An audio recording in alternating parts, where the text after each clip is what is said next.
à l'entame de ce programme, donc nous ne sommes plus seuls. La maison vient d'accueillir quelqu'un de bien. Bonsoir frère Mika et bienvenue. Bonsoir. Bonsoir, merci beaucoup. Vous allez très bien, j'espère. Très bien, par la grâce du Seigneur, nous allons très bien. Finalement, ça c'est une très belle voix, il faut le dire, pour ceux qui ne connaissent pas le frère Mika Moulay, qui chante merveilleusement bien, il faut le dire. Mais très souvent, on le retrouve sur des covers. Moi personnellement, j'ai quand même déjà vu plusieurs de vos covers. Et pas très mal quand même après. Alors, la carrière musicale, on veut commencer la carrière musicale comme carrière musicale ou tout simplement pour adorer l'Éternel?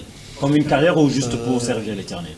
Bon, merci déjà, merci à vous, merci pour tout ce temps. Alors, pour aller très vite, disons, pour parler de la carrière, je l'ai lancée officiellement en 2020. Pendant la période des confinements, disons, jusqu'à aujourd'hui, j'ai évolué. Le Seigneur m'a fait grâce. J'ai eu un album déjà sur le marché des disques, un album de 10 titres que nous avons lancé déjà sur YouTube. Quand vous tapez Mika Moulay, vous retrouvez. Et surtout, les sites de téléchargement légal, vous retrouvez notre album en audio.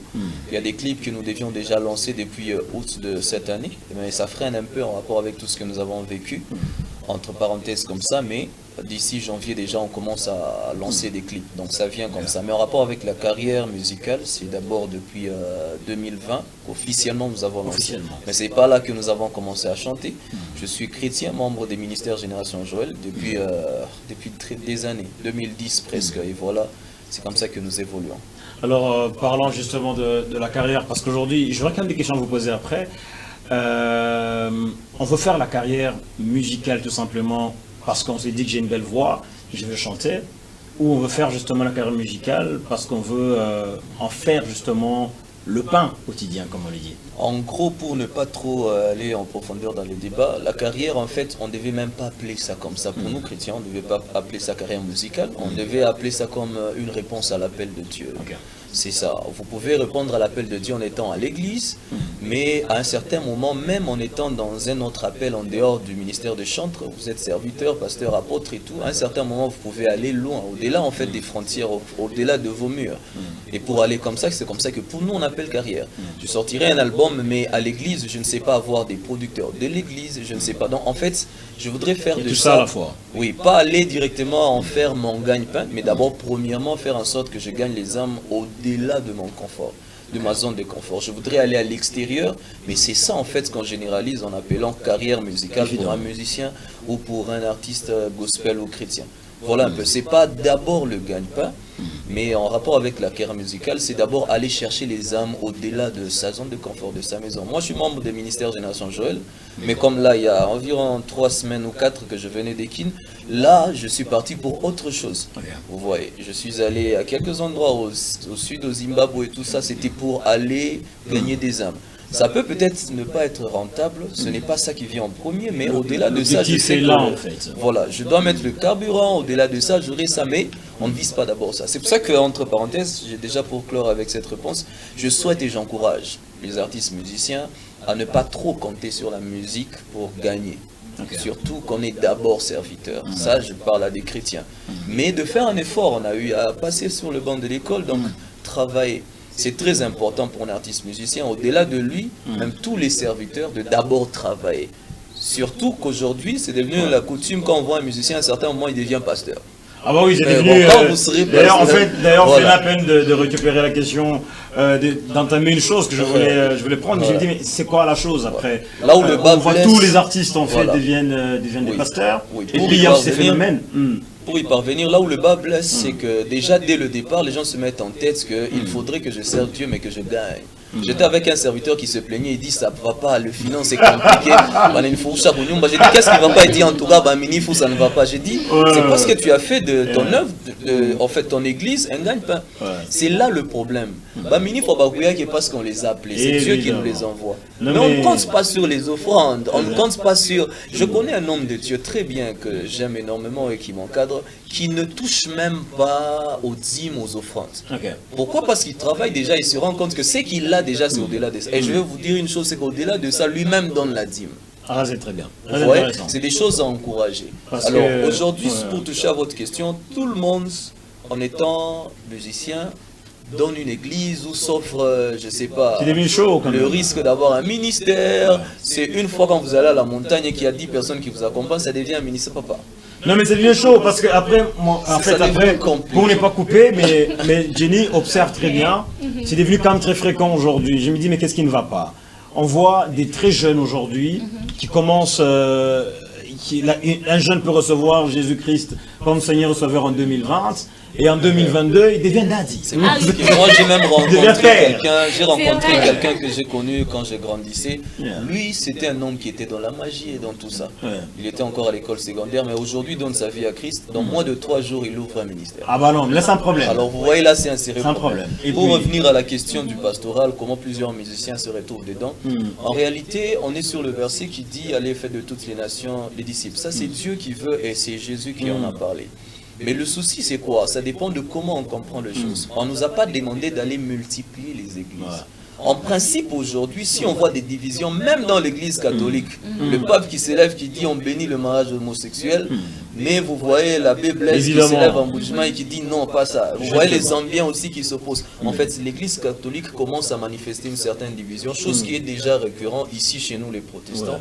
Pourquoi ça arrive? C'est simplement parce que les gens veulent multiplier leurs croyances théoriquement parlant, en rapport avec leur compréhension, les convictions personnelles.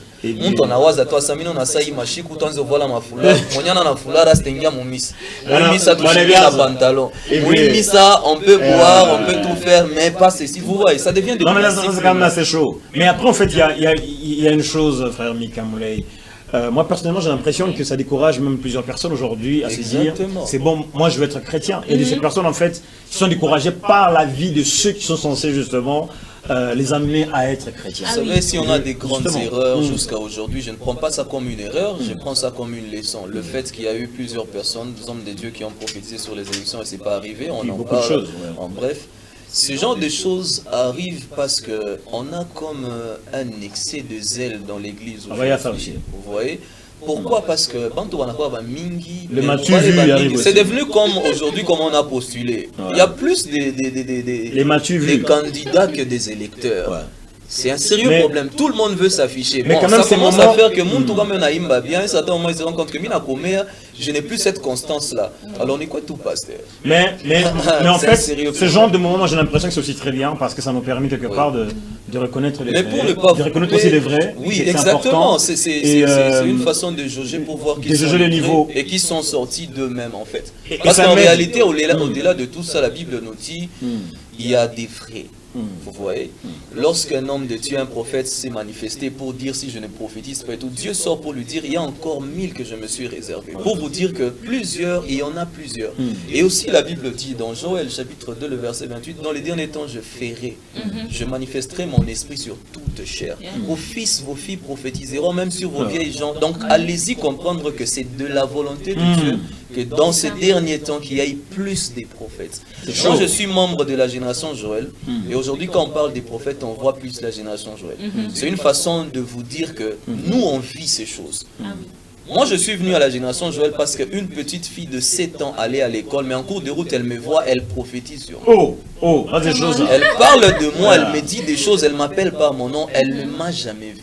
Ça c'est chaud quand même. Je pense que les choses et des niveaux spirituels, il faut qu'on atteigne aussi. Ah oui. C'est intéressant. Alors en fait après il y a une question que je réserve, mais je pense que je la pose et puis après on va prendre quand même, on va aussi goûter un peu votre musique. Question justement d'avancer. Est-ce que c'est bien vu, d'abord au niveau juste des bien vus, est-ce que c'est bien vu qu'un artiste qui fait du gospel, voire un pasteur, je ne vais pas citer des noms pour éviter justement après des buzz, puisse justement faire campagne pour un président de la République, pour un candidat président?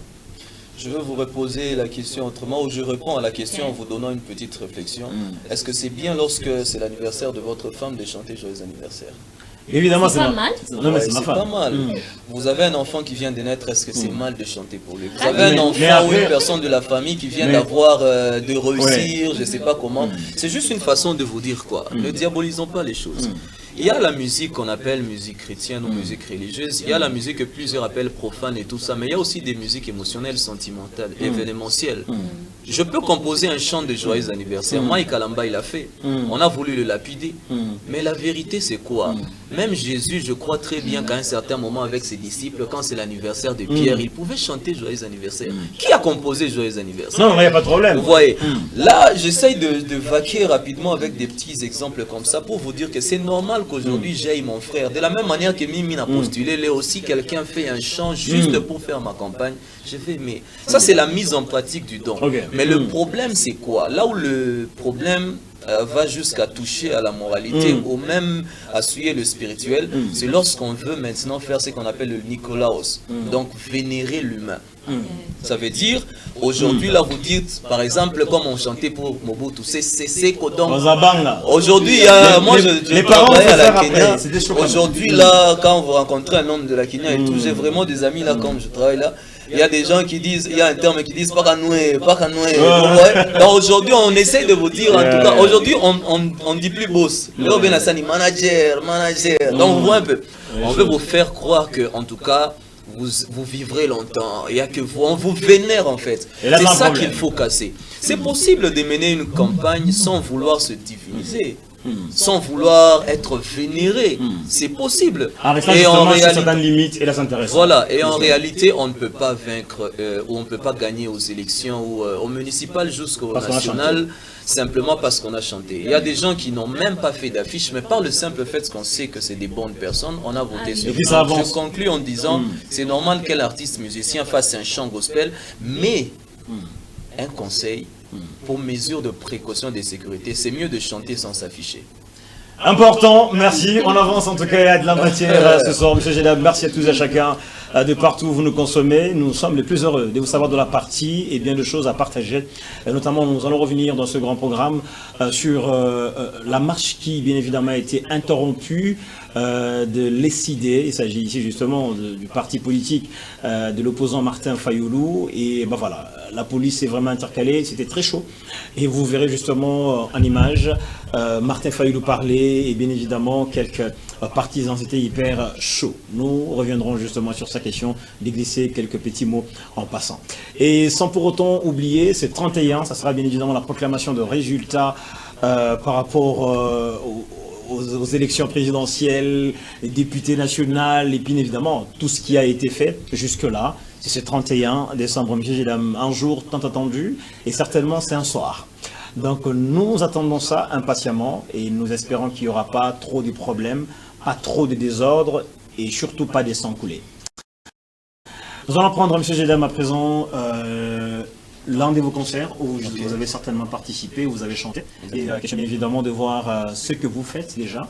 Mais avant, est-ce qu'on peut avoir un acapella quand même quelque chose que vous venez faire? Je souligne déjà que je crois bien que le titre que vous avez choisi, c'est pour un concert qui s'est passé à Kolwezi.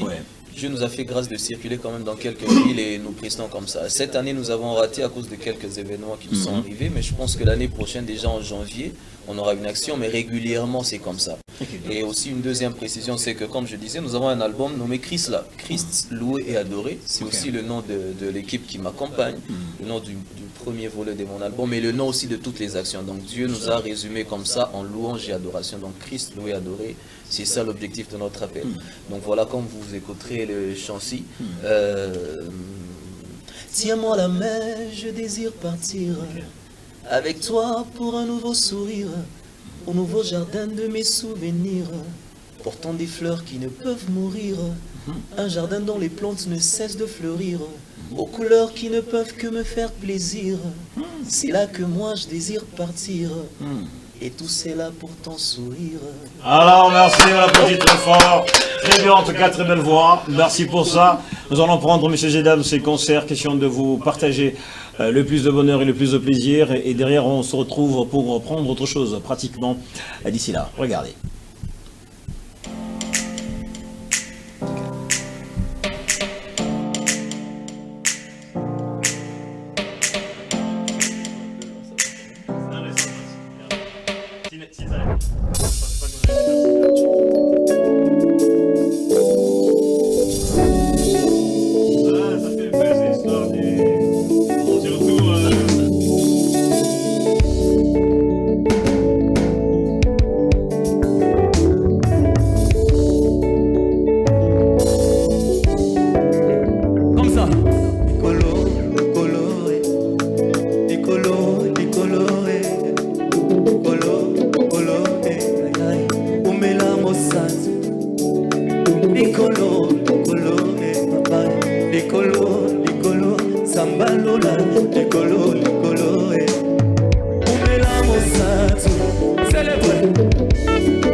Très belle chanson, Monsieur Jedam. Donc on a reçu sur ce plateau et on continue justement à échanger avec les frères Mika Moulay. Et voilà, le concert était juste magnifique. On applaudit quand même très fort, c'est très bien.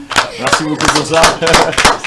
Alors, du coup, en tant qu'artiste, c'est quoi après la vision pour 2024? Parce que c'est dans quelques jours, 2024. Est-ce qu'il y a déjà une vision assez claire?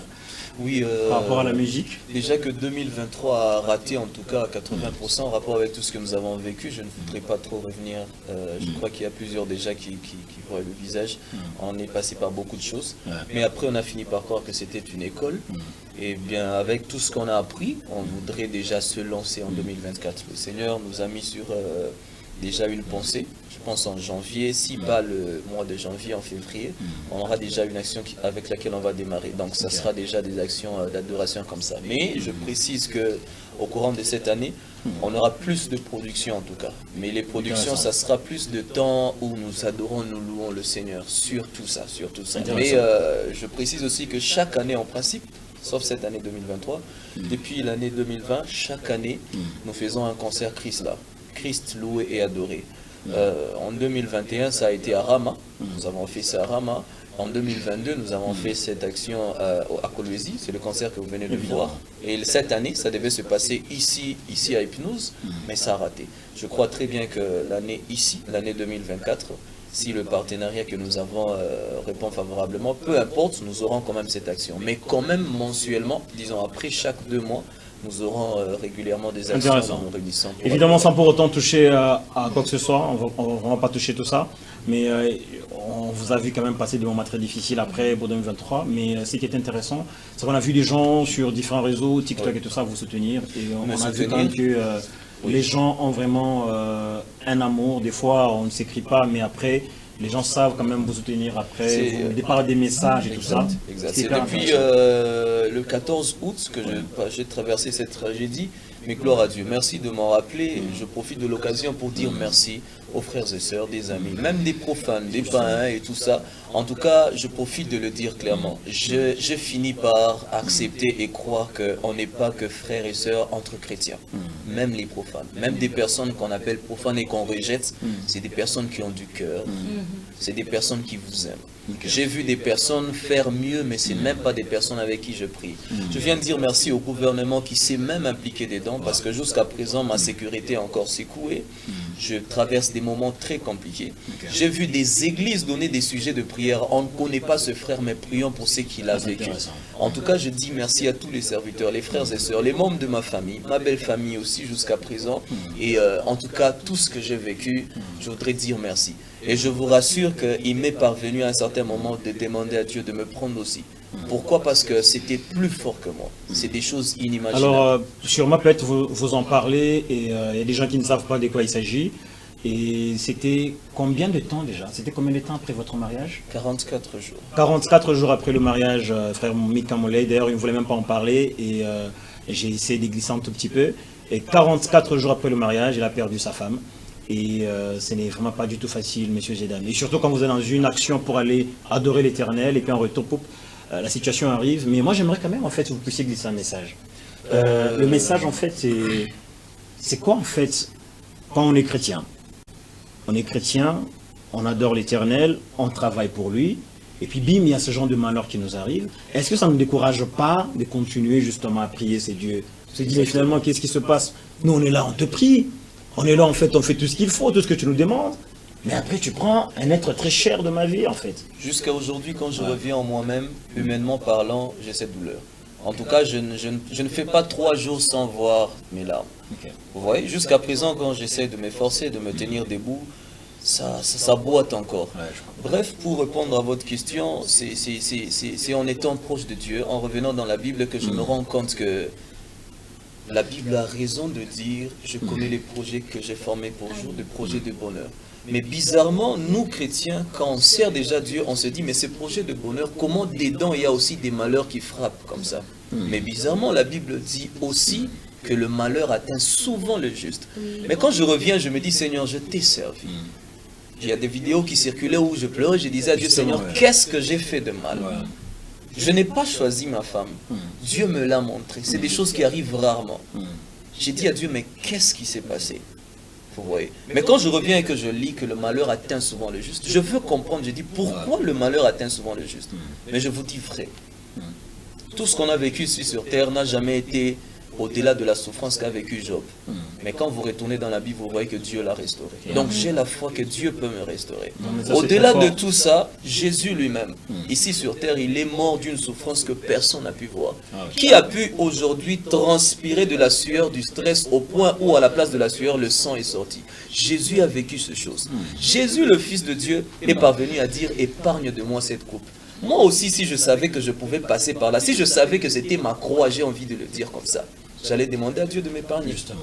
Mais si Dieu pouvait me faire voir la couronne qui viendra après, j'allais dire à Dieu que ta volonté soit faite. C'est comme ça qu'aujourd'hui, je dis à tout le monde, demain peut-être tu passeras par plus que ça ou moins que ça, mais sache une chose, quand ça fait mal et que Dieu est là, ça rassure que la couronne est présente. Ah, c'est intéressant. C'est intéressant, franchement, c'est une parole. Et rare de fois, justement, qu'on voit des choses comme ça. Moi, j'aime franchement de vous dire merci surtout. Merci aussi. Et, merci beaucoup. Un joli câlin, ça mérite franchement. Merci pour ça et très bon courage en tout cas. Merci. Je ne suis pas sûr que j'aurai votre courage, franchement. Et c'est quand même assez fort. Merci. Merci à vous. Et merci pour l'invitation. Un message à tous les chrétiens qui sont en train justement, ou encore toutes ces personnes qui passent par des moments difficiles en ce moment, en cette période. Rodi, je suis contre. Vas-y, tu peux quand même. Vas-y, on est debout ensemble. Frère Mika. Évidemment, on est ensemble. Évidemment, merci. Alors, un message à tous les chrétiens, c'est d'abord meilleurs vœux. Meilleurs vœux, et aussi, encore, je reviens pour dire merci. Au nom de toute ma famille, au nom de toute la génération Joël, au nom de toute la communauté chrétienne, au nom de la communauté de tous les musiciens, au nom aussi du gouvernement, comme nous sommes aussi dedans, je voudrais dire merci énormément à tout le monde, profanes, chrétiens et tout ça, toutes les tribus, toutes les villes, de partout dans le monde. J'ai vu même des gens en dehors du pays qui ne nous connaissent pas, même des blancs appelés. À partir du Canada, quelqu'un m'appelle et dit non, elle ne parle même pas français bien. Elle dit j'ai vu ton histoire. En tout cas, je voudrais dire merci. Un petit message à tout le monde, c'est que nous traversons une période très sereine. Les élections se sont passées pas trop comme la volonté de l'opposition ou de la majorité, mais en bref, je voudrais lancer un message de paix. Fêtez avec le peu que Dieu a mis entre vos mains. N'allez pas chercher à faire des troubles, n'allez pas chercher à aller plus loin. Je lance un message de paix. Vous êtes chrétien dans tout ce que vous faites, même si vous n'êtes pas chrétien, en dehors de la ville ou ici. Même ceux qui nous suivent en dehors les Congolais de la diaspora. C'est bien de marcher, c'est bien de tout faire, mais s'il vous plaît que le sang ne coule pas. Le plus important. Dans la paix et surtout avec beaucoup d'amour, je vous souhaite les vœux les meilleurs. Que le Seigneur nous garde dans la paix et la grâce. Merci beaucoup. Merci beaucoup d'être passé. En tout cas, on a eu l'honneur, M. Gédem, d'avoir le frère Mika Moulay dans ce grand programme. Et il nous a fait passer des très bons moments, on a partagé ensemble. Et les programmes continuent ainsi et nous allons partager bien évidemment sur autre chose pratiquement. Il s'agit ici justement des challenges qui ont marqué la période ou encore l'année en 2023 sur TikTok. Mais avant, en fait, on vous retrouve sur YouTube sur le nom de Mika Moulay. Voilà.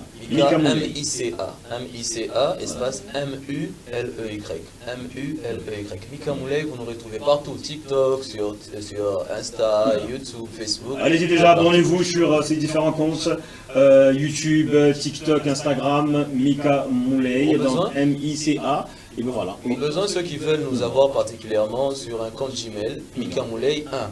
@gmail.com. mikamoulay1@gmail.com. Au notre numéro de l'équipe, vous l'aurez au 099 253 48 92. Sur WhatsApp, appel normal, SMS 099 253 48 92. Merci. Encore une fois de plus le numéro de contact. Voilà, sur WhatsApp, vous nous retrouvez ou en appel normal ou par SMS au 099 253 48 92.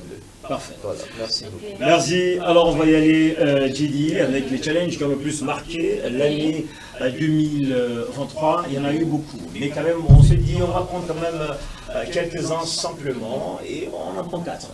D'accord, pour voir les challenges qui ont le plus marqué sur les réseaux sociaux. Et parmi ces challenges, il y a aussi le challenge Olololo. Que tu connais certainement, il faudrait bien connaître aussi en même temps. Et c'est vraiment un challenge où toutes ces personnes qui veulent se marier balancent. Ou quand on vous fait justement une demande,